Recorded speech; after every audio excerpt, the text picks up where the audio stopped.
Don't Starve Together is significantly different than Don't Starve. More specifically, Don't Starve Reign of Giants, which was the backbone that built Don't Starve Together. Either way, I have well over 1,000 hours in Don't Starve and its DLCs. Don't Starve Together, however, I have a little over 48 hours in.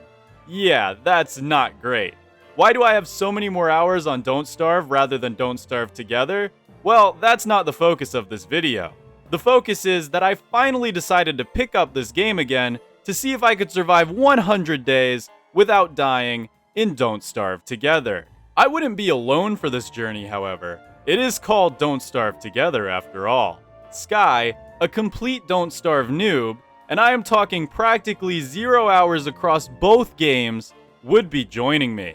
My main goal is of course to keep myself alive, but my secondary goal would be to keep her alive as well. Oh yeah, world settings are also completely default, and the characters we chose were Wilson and Wartox. I chose Wilson because, well, he's my boy, and Sky chose Wartox purely based on the fact that he's adorable, a very important trait in the world of Don't Starve. With that said, let's get into day 1 of this epic journey. Day 1 was spent pretty much in true Don't Starve fashion, wandering around and collecting resources. Except this time, I was also getting used to the controls. You see, Don't Starve controls are crisp and responsive. Don't Starve Together controls are kinda laggy and delayed. This would prove to be a massive hurdle in my upcoming battles. Day 2 was much of the same, except this time we ran across a clockwork set piece. This is where I unfortunately learned how much health Don't Starve Together mobs truly have, because this night took forever to go down. Eventually though, the night fell, and we left 2 gears richer. On day 3 we set down a science machine and made the basics. You know, like backpacks and whatnot. We also spent today gathering resources to craft an alchemy engine, but quickly get sidetracked by some exploration. Day 4 gave me my first skill point. Now, I have no clue what these are since, as previously stated, I am a Don't Starve player, not a Don't Starve Together player, so I pretty much ignore it out of fear of picking wrong. Also, we chase around a gobbler for the majority of the day. It's the little things about this game that truly make it great. Day 5 starts with a small spider clash, which unfortunately ended early because the pigs for some reason hate Sky. So sad. I also finally decided to put that skill point to use. I take the first transmute skill, because it seems like the coolest option. The rest of the day is spent gathering resources to make some staples, an alchemy engine, and a think tank. Then we begin searching for a good spot to call home. Day 6 started on the move. We needed to find a good spot to set down camp. Unfortunately for us, Don't Starve Together does still have some seasonal dangers from Reign of Giants, namely winter, which is very rapidly approaching, and it will almost require us to have a base set up. Luckily, we decide to settle near the most dapper character in Don't Starve. We drop our alchemy engine, think tank, and finally a boat that really won't see use for a while. The rest of the day is pretty much spent gawking over the new crafting recipes in Don't Starve Together, and gathering some extra resources before placing down our permanent fire, fully claiming this land as our own. Day 7 started with Sky and I experiencing the miracle of Don't Starve Together's farming mechanic. At first it seemed confusing, but then after some time we had a makeshift little garden growing. Now, coming from Don't Starve, where farming is almost completely useless, this was a shock to me, how useful this would become. Unfortunately, it took almost the entire day learning how plants work and how to water them. Trust me guys, it was not that easy. Day 8 was dedicated to building up some more staples. Namely, I wanted to create crockpots and an icebox for the upcoming winter. Unfortunately, this is where I learned that trees burn forever in Don't Starve Together. This significantly slowed down charcoal production and made the charcoal gathering take almost all day. But before the day ended, I was able to pop up a rudimentary kitchen. Day 9 was pretty boring. We expanded our garden, and that's pretty much it. Day 10 was my first day of true combat. Our foe would be the tall bird. Now in Don't Starve, these guys have 400 health. Respectable, but not that high. In Don't Starve Together, however, they have a whopping 800 health. This would truly be a great test to my kiting skills. And luckily, after taking a few hits, I managed to get the movement down. Then I took on some bees to get some stingers and beeswax. Overall, today was a successful learning day, and I felt much more confident in my abilities. Oh yeah, also we got some epic potatoes and tomatoes. Or should I say, toma root. On day 11, I got another skill point. As you see, I have been going down the alchemy tab, and I decided to stay loyal to that skill tree. Other than that, however, today was a filler day. Or should I say a filler food day. Today I learned how to make the almighty tall Scotch eggs, one of the most busted dishes in the entire game. It's basically a better and cheaper version of meaty stew. It's ridiculous, and I cannot believe I've been living in the world of Don't Starve where this doesn't exist. Shame on you, single player. Day 12 we didn't do much. I made some boat repair kits and gardened. Also, look at this scam right here. You mean to tell me that this giant carrot is worth as much carrots as one of the mini ones you find out in the world? This is completely immersion breaking and makes the game basically unplayable. We don't do much for the rest of the night, but complain about the aforementioned scam of a carrot. Now, day 13 was going to be a resource day, but something changed that. A dreaded hound attack. Now, hounds are something that I will admit are more oppressive in Don't Starve Together. That is because not only do varglets exist, which we will encounter later, they also scale to how many players are on the server. So essentially, we would be getting double-sized hound attacks. Remember when I said Sky was completely new to the game? Yeah, you see, I am a terrible teacher and have taught her nothing on what to do in this situation. So it would be essentially me versus double the hounds. I made both of us armor and we waited. The hound attack was immediately overwhelming. I was chased into the swamp while trying my best to guide Sky on where to run to, as she also had hounds on her. Luckily, before nightfall, I managed to lose the dogs, and I made a beeline to rescue Sky. I was successful, and Sky was kept alive. However, this really opened my eyes. We would seriously need to find a good way to deal with these hounds, or this run is basically over. Unlike day 13, day 14 was a resource gathering day. I also had made some food storage for our boat. These again won't see use for a long time. Day 15 was here, and sanity was becoming a pretty major issue. Sky had picked Wartox, and apparently Wartox is not the best when it comes to sanity management. So we had to think up something relatively soon. Unfortunately, we decided to spend today lollygagging instead of handling that, because we are professional Don't Starve players. Day 16 was another skill point day for me. Then the rest of the day was pretty much chilling. My brain, however, was becoming very mad at me. Day 17 was here, and it was time to fix our low sanity. That first one is probably unfixable, unfortunately. I created the first new sanity dish, fancy spiraled tubers. Now, as an Irishman, and a general lover of things potato, I can see how this would be a great sanity dish. We then spent the rest of the day exploring. We came across a strange junkyard, but after realizing nothing good would come from this place, we continued on our way.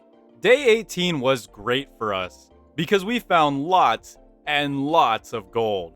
We spent almost the entire day mining. Day 19 introduced us to the stage, another strange feature that I am not familiar with. After performing a certifiably epic play, we were attacked by strange vine hounds, which were dispatched easily and gave us a miner's hat, a pretty good trade-off. Oh yeah, I also got a skill point today, still staying loyal to that alchemy tree. On the way home, I passed by a touchstone, which gave me 8 whole pigskins, a great find indeed.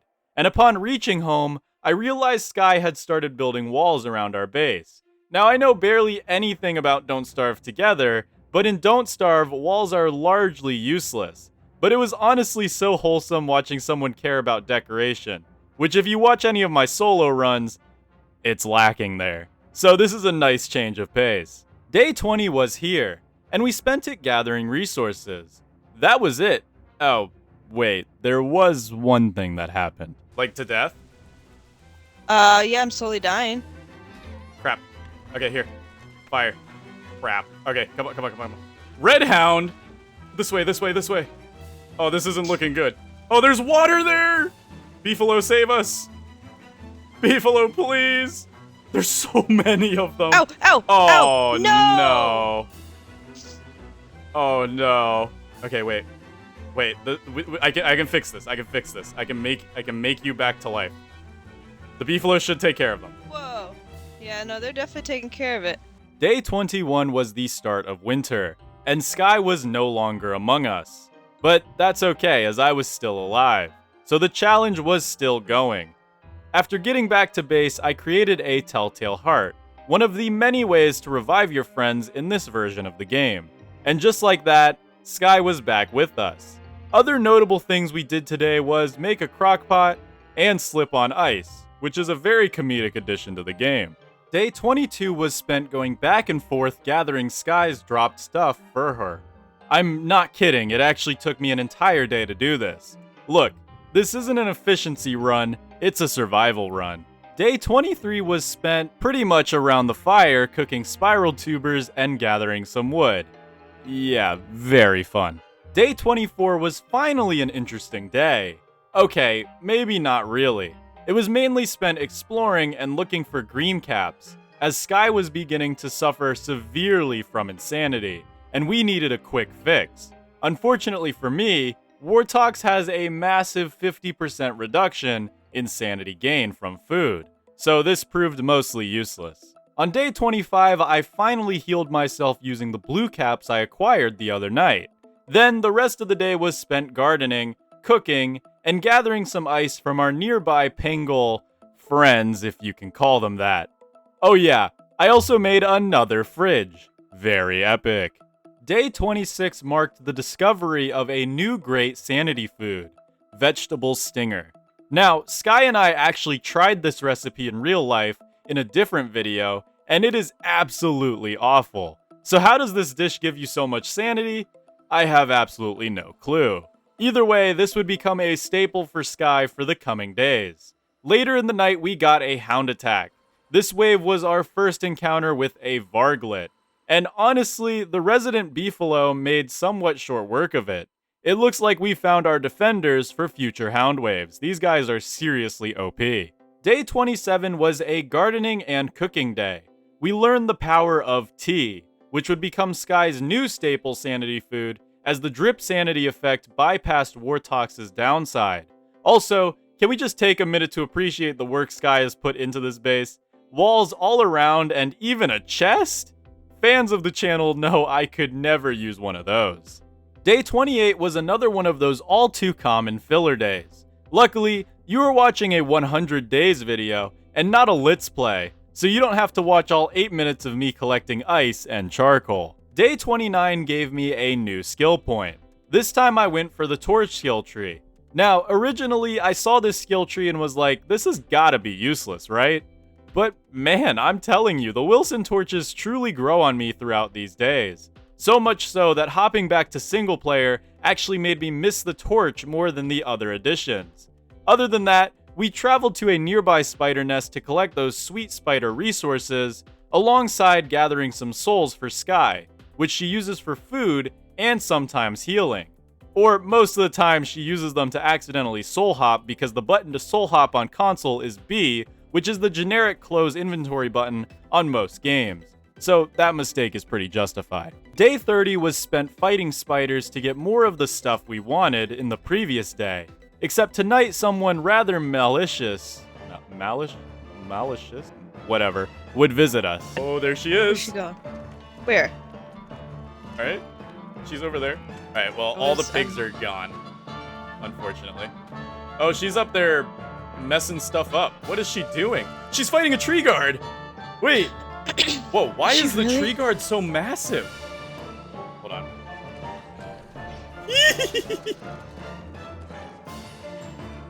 Oh god.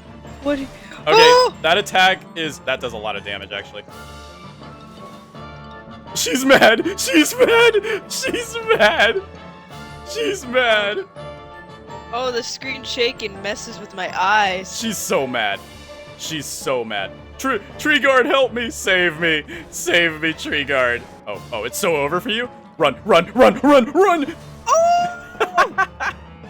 Oh, dude, I thought I could get a hit in. It's so over. It's so over for Deerclops. Run. Yes, tree guard, save me! Yes!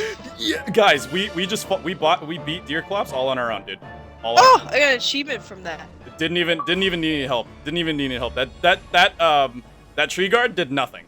Day 31 marked the end of Deerclops, and she may not have been felled by our hands, but it was a victory nonetheless. I spent the remainder of the night fighting demons, which was very similar to single player Don't Starve, so that was actually pretty refreshing and made me feel very cool. Day 32 started the same way Day 31 ended, with me very insane. But luckily for me, some forget-me-lot tea fixed that up rather quickly. The rest of the day was spent gathering ice, because I knew we would need it for the upcoming seasons, where ice would be much harder to find. Day 33 started as a filler day. Then I decided to completely beef up the boat, adding a sail, a fire pit, and even a crock pot, and obviously a steering wheel.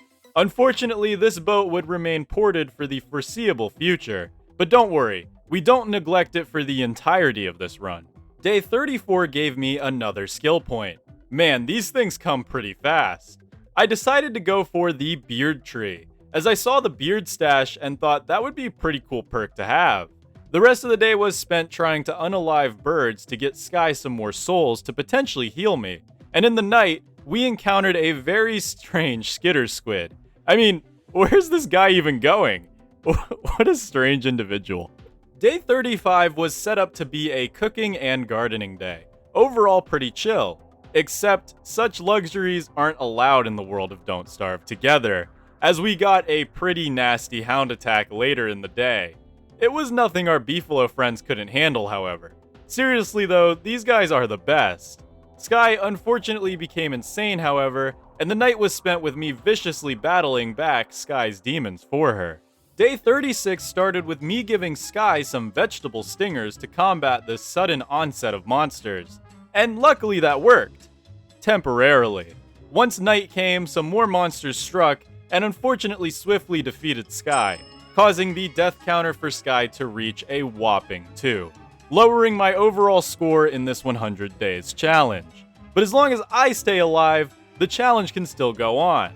Oh yeah, I also crafted the Ibrella, but I decided to give Sky this as I really wanted to limit her sanity loss as much as possible. It's very hard to fight someone else's demons. Day 37 was spent making a telltale heart to revive Sky, then enjoying our first true day of spring by collecting resources? Very cool. Day 38 gave me a plan. Finally, something that could be done. I wanted to make bee boxes, as honey was necessary for tea, which was pretty much the only thing keeping Sky alive at this point. So I crafted up a bug net and made my way up to the bee field and waited for morning. Day 39 was epic for progress. I captured 4 bees and some butterflies, then brought them home and combined them with some boards and honeycomb that I got way earlier in this run to create a bee box, which is essentially infinite honey. I also planted the butterflies to give the bees some improved honey production.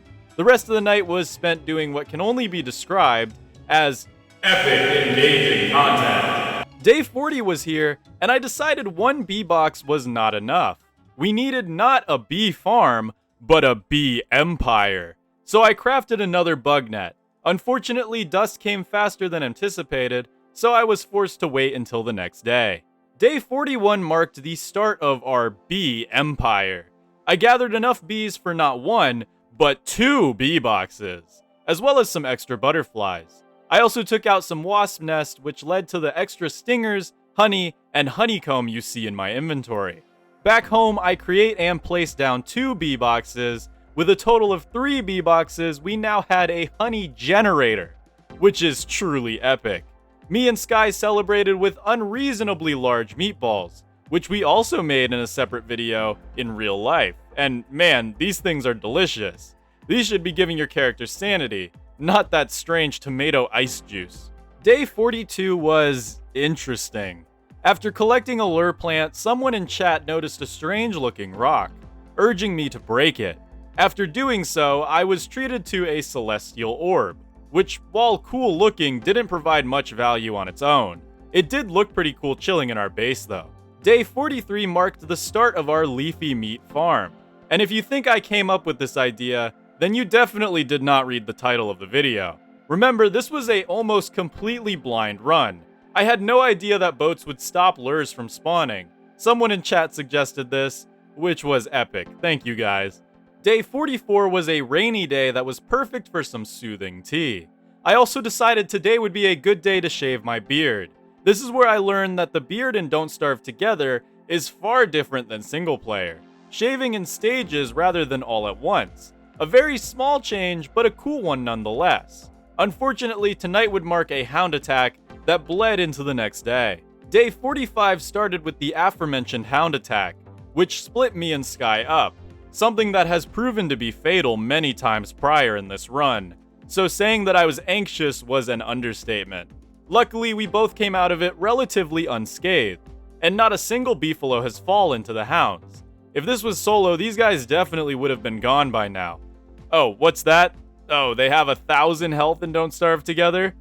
Dude, that's nuts.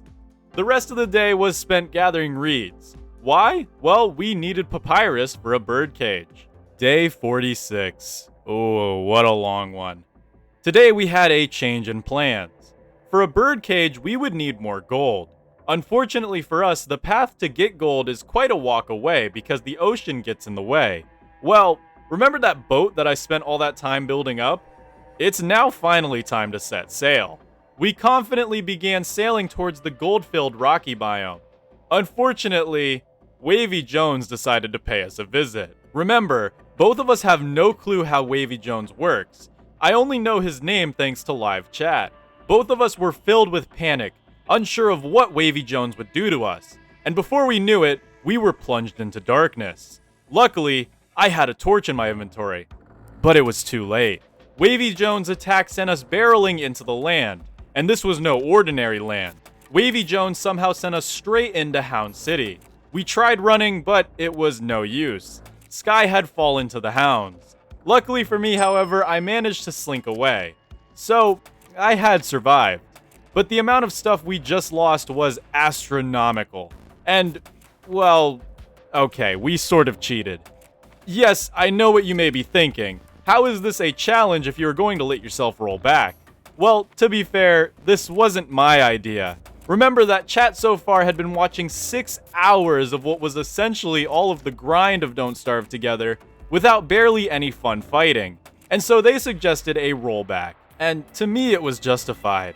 Simply because I theoretically survived that encounter and could have gotten all of that stuff back, just very, very slowly. Trust me though, this was the only time we will ever roll back when it comes to this world. Alright? Alright. Day 47 in this new and better timeline saw us out on the ocean again. The goal didn't change, but now we knew just how scary Wavy Jones could be, so we tried our best to stay as sane as possible. Also, we found this super scary salt biome with cookie cutters who look like something straight out of a horror film, and eventually ran into this giant tree, which was home to some wacky looking spiders that really weren't that bad to deal with. Finally though, we made landfall in the rocky biome, and got to work collecting gold and other resources, and even did the play event again. This time, however, we did not receive crazy good loot. Day 48 started with us collecting even more resources, before heading back to our boat and setting sail for home. Luckily, other than a single persistent hound following us, we made it home relatively unscathed. Although I had gone completely bonkers from being soaked wet. So there's that. Day 49 saw us docking at home, and me figuring out my sanity issue with some soothing tea. But while gardening, I was attacked. Somehow, one of the plants that we grew was an aggressive bindweed. Very startling, but overall not a threat. The rest of the day was pretty tame, with me still fighting off insanity. Day 50. Halfway to day 100. We must have done something special to celebrate this milestone, right? Well, I spent the entire day collecting reeds in the swamp. Very fun. Before we get into day 51, however, I want to ask, how are you liking this style of video so far? If you are enjoying it, be sure to leave a like and comment down below so I know this style of 100 days video is what you guys want more of. Or if you like it just as much as my other 100 days formats, or like that other style better, leave that in the comments too. Feedback is pretty much the thing that makes my channel. Alright, time for day 51. Day 51 was a pretty tame day as well. I harvested the leafy meat farm, created a bird cage, and set up a trap to get my personal favorite looking bird, the puffin. I mean, come on, these have to be the superior bird. Just look at them, dude, they're adorable. Day 52 was finally another interesting day. We needed gears, so we made our way over to the clockwork set piece we found earlier in the run. Except we were surprised to see another creature there. Or should I say creatures? The Moslings. Now, I know these guys are also in Reign of Giants, and yes, I have had some experience with them over there, but they still were pretty new creatures to me, as normally I just fight Moose Goose as soon as she spawns, ignoring the babies entirely. Luckily, these guys would actually help us more than hinder us here, as I baited the Rook to hit a Mosling, which triggered an epic Moose Goose versus Rook battle, which ended as you would have expected. We came home 4 gears richer, thanks to that bird. Maybe she isn't so bad. Day 53 was an incredibly boring filler day. There's actually really nothing spectacular that happened today at all. Day 54 was a home base day. I spent the day pretty much gardening and learning about our plants, while Sky spent it being Sky, I guess, which is cool. Day 55 was a day that I took a massive leap. Now, all this time I had been avoiding the caves, as I know if there's one thing that's significantly different from single player, it's the caves. I decided to face the fear of the unknown and check it out. And so far, so good. I of course didn't stay long, as I just wanted to dip my toes into the piranha-infested waters that is the Don't Starve Together cave system. But it was successful. Upon reaching home, we were unfortunately met with a hound attack. And, yeah. That's another Sky death for the counter. But I'm still kicking, so the show must go on. Day 56 marked the official start of summer, with the screen taking on an intense sepia tone. Now, I am no stranger to summer in Don't Starve. In fact, I have survived a harder version of this summer in my 100 Days of Summer video, as Reign of Giant summers are significantly harder when it comes to the seasonal effects. However, there were still a few elements that would make this challenging, and I'm sure seasoned Don't Starve Together players know what I am talking about. The rest of the day is dedicated to summer preparations, like getting an endothermic fire down, getting some thermals in the fridge, and oh yeah, Sky failed to fight her own demons, so there's another one to add to the counter. Day 57 is when summer fully kicked in. The rain had stopped and the heat was here. That doesn't stop our farms, however. Seriously, the farms in DST are so much more powerful. It's a shame we still have those doo-doo dog water farms on single player. Day 58 started with me crafting up some booster shots for Sky. You see, every time you are revived in Don't Starve Together, you lose a chunk of your max health. Booster shots help offset that, so I was hoping that would help Sky maybe last just a teensy bit longer. The rest of the day was spent watering the garden, and oh my goodness, these plants get thirsty in the summer heat. Day 59 was spent watering these thirsty boys, and then gathering rabbits to make a prestidigitator. Unfortunately, I didn't quite get enough before nightfall. Day 60 was here now, and I quickly gathered the final rabbit I needed. Then up went our prestidigitator. This was unfortunately the only interesting thing that happened today. Day 61 was a day of loss. First, I noticed our crockpot burnt on our main boat. Then upon checking our leafy meat farm, it was up in flames. This is so sad, guys. You should definitely leave a like and subscribe to help me out. Oh yeah, also our base caught on fire. This is where I learned how OP the watering can is. You see, if this happened in single player, it would have been bye-bye base. But luckily, fires and Don't Starve together take 5 to 7 business days to spread, so our base was practically unscathed. Finally, to end off this chaotic day, we experienced our first antlion attack. Now, at the time, we had no clue what was going on, but luckily antlion decided to hit right outside of our base instead of inside of it. This could have been incredibly not epic if she had decided to hit inside of her base. Realizing the danger that our boat was in, I spent day 62 moving the boat out of render distance to avoid fires.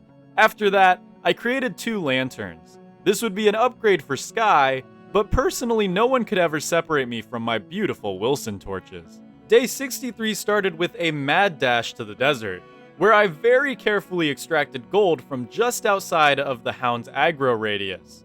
Once I had what I felt was enough gold, I quickly ran back to base. What a successful day! To add on to that success, I crafted up a one-man band, which would allow us to talk to all of our garden plants at once, which significantly speeds up our gardening sessions. Day 64 started with a plant party, and everything was set up to be a calm day. Unfortunately, a calm day does not exist in Don't Starve, so of course tonight marked a hound attack. We gathered our lights and rushed over to our guardian beefalo. Day 65 started in the middle of a hound attack. Luckily though, the beefalo made short work of them. Once home, something happened. We had a giant tomato. What is this, Stardew Valley? But that wasn't all. We managed to get 2 giant tomatoes. This is super epic. But unfortunately, it took a while to learn how to even utilize these giant crops. Day 66 was here, and I started it by hitting our giant tomato like a piñata, and was rewarded with 3 tomatoes instead of 1. A great trade. We decided we may as well head out and explore. Summer was surprisingly underwhelming, and it was pretty easy to stay cool. So we made our way out after frying up some sweet toma roots. Day 67 was a continuation of the exploration journey. Nothing very interesting happened, unfortunately. I mean, we did get another antlion attack, but because we weren't home, this posed practically no threat. Day 68 was here, and we found ourselves back at base. Not because the heat was being oppressive or anything, but just because we genuinely couldn't find anything. Chat gave us a new goal, to upgrade our portal. Why? Well, it lets you change characters. But other than that, it's a nice obtainable goal. To do this, we would need to find the moon, to obtain enough moon rocks. At least now we have a decent goal for this autumn. The funny number day was Among Us. And how exactly did we celebrate? Well, certainly not by keeping our bird alive. Apparently you have to feed them to keep them alive in this version. Super weird. After mourning our puffin, we decided to head down to the cave for some light exploration. Unfortunately, while down here, we get separated by some ravenous bunny men. Uh-oh, here we go again. Day 70 started with Sky and I separated in the caves. Things begin to look bleak as she complains that her lantern is running low on fuel. Luckily, just as her lantern begins to fade, I run into her near the end of day 70. A miracle indeed. That death counter can stay away. We also found a cool looking biome, but we had no way of making it over there quite yet, so we pretty much just ignored it. After that scare, we decided to make our way back towards the surface. The caves just aren't for us quite yet. Day 71 marked the start of autumn, and we had big plans to make this our most productive autumn yet.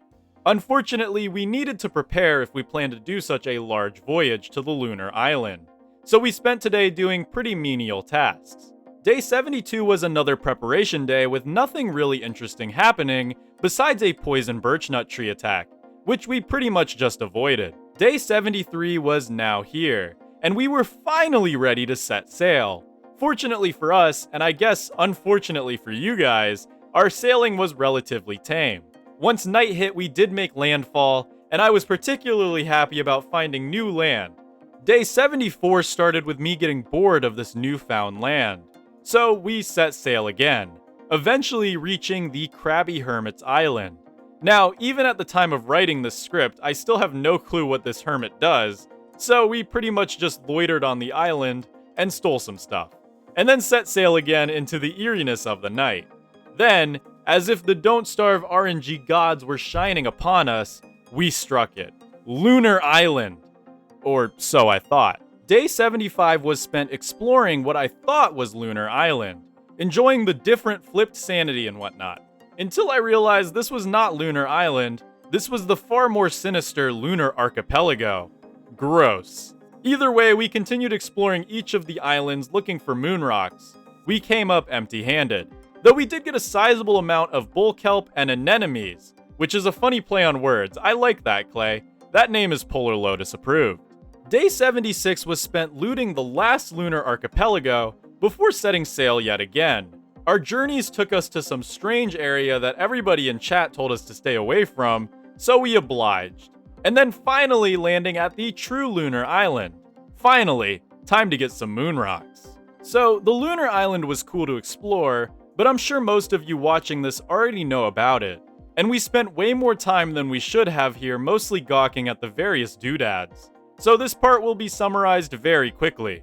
Alright, hold on to your seatbelts, or chair, or whatever you're on. Just hold on to something, because this is going to be fast. Day 77 was spent exploring, mainly mapping out the island. Day 78 was spent carrying the altar pieces to a fissure. Day 79 was when we built the altar.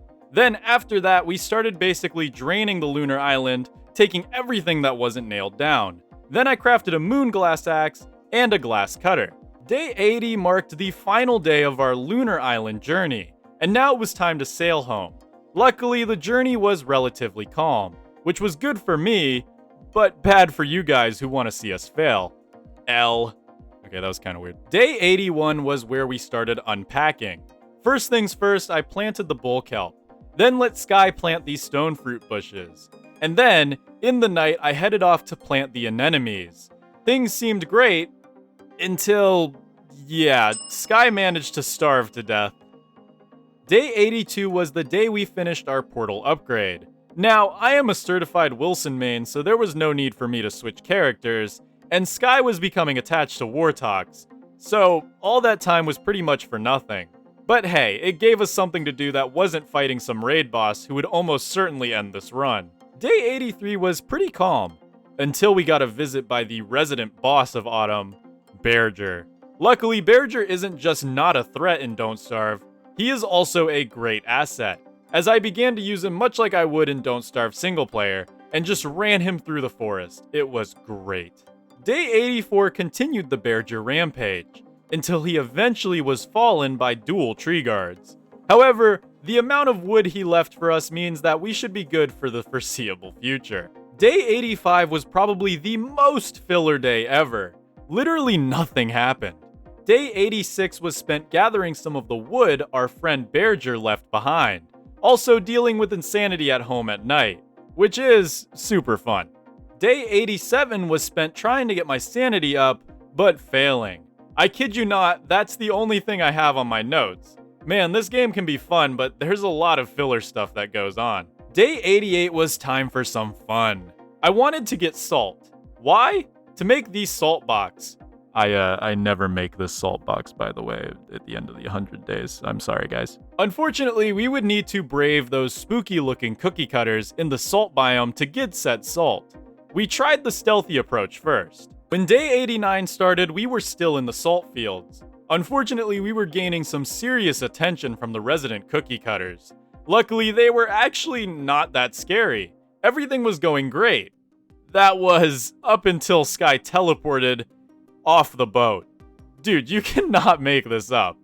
Well, she wasn't dead yet, and never mind. Add it to the counter. This left me alone throughout the night handling the onslaught of spooky-looking cookie cutters. Day 90 started with me insane and fending off cookie cutters. Luckily, I made it out and made it home relatively safely. Except, once I got home, there was a hound attack waiting. This was, of course, not epic. Luckily, I managed to fend them off, but it came at the cost of our forest, which sucked, but it was a necessary sacrifice. After this, I revived Sky, and we waited through the night. Day 91 was the start of winter, and fortunately, that didn't matter too much as we only had 10 days left on this challenge. Victory was growing ever closer. Maybe my Reign of Giants skills truly did translate well into Don't Starve together. So these next few days, I'll be honest, were all mostly filler days, so much like the Lunar Island segment, I will sort of speed through these next days. Day 92 was spent readjusting the base slightly. Day 93 was spent taking out some beehives. Day 94 was a continuation of Day 93. Day 95 saw us fighting Mactusk, and to my surprise, he seems to be about the same as he is in Reign of Giants. That makes him easier as there are two of us. Day 96, we encountered these strange deer creatures. Apparently these are connected to some type of boss, namely the big Klaus guy. But we aren't interested in that quite yet. Day 97 was spent werepig farming. We needed that sweet pig skin, and it wasn't going to generate itself. And all of this brought us to day 98. Today was, well, a very bad day. We had such an easy time taking out the solo Mactusk that we decided to take on the double Mactusk we had near the Pig King. This is one of those things that deserves my live reaction. So here you go. I froze. Ooh. I also froze. Wait, this is actually dangerous. Wait a minute, I'm being... Oh, hold on, chill. Oh no. No! Get me out of here.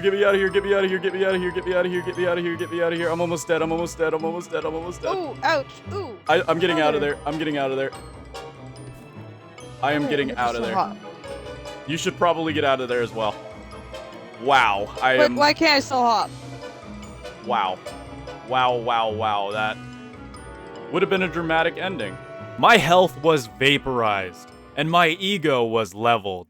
Mr. Mac truly put me in my place with that one. I went into that battle with full health and almost came out with a failed 100 days challenge on day 98. That would have been embarrassing, but luckily somehow I managed to get away. And that was fate telling me that this run would be successful. Day 99 was here. We celebrated by preparing something special. I went deep sea fishing not only to get a taste of the new fishing mechanic, which is actually pretty cool, but also because we would need fish sticks to make something special for Sky. We also got a hound attack tonight, but really it was nothing that couldn't be handled with our new traps. Day 100 was here. And to most people, this means the challenge is complete. Although technically we did start on day 1, so to say we survived an entire 100 days, we would need to see that day counter hit 101. Luckily, day 100 still had some fun to it, as using fish sticks and a cat-coon tail, Sky was able to make herself a kitty kit. That thing is adorable. And finally, the end was here. And with a death toll of 7 for Sky, and 0 for me, we were able to answer the question. Can a Don't Starve player use their skills to survive 100 days and don't starve together with just limited knowledge? Absolutely. However, with no knowledge it can be quite difficult. I actually had an overall harder time surviving in Reign of Giants, as the seasons are far more oppressive over there. If you think we mastered Don't Starve together just because we survived 100 days, however, ooh, you are sorely mistaken. You see, we survived 100 days. But Don't Starve Together isn't just about surviving. Anybody really could have done what I did with some relative ease. The hard stuff is the optional content, more specifically, the raid bosses.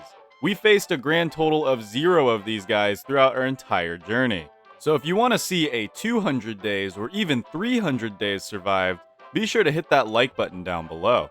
You may have noticed that this story followed a story very similar to my 2 Noobs vs Don't Starve series. And those of you with high IQ may have put together that it is that series, but super condensed. And yes, it is. This video is actually an experiment. You see, I have a very tiny baby channel compared to many of the other creators on this platform, even within the Don't Starve space. So I'm trying to find the format that you all want to see the most.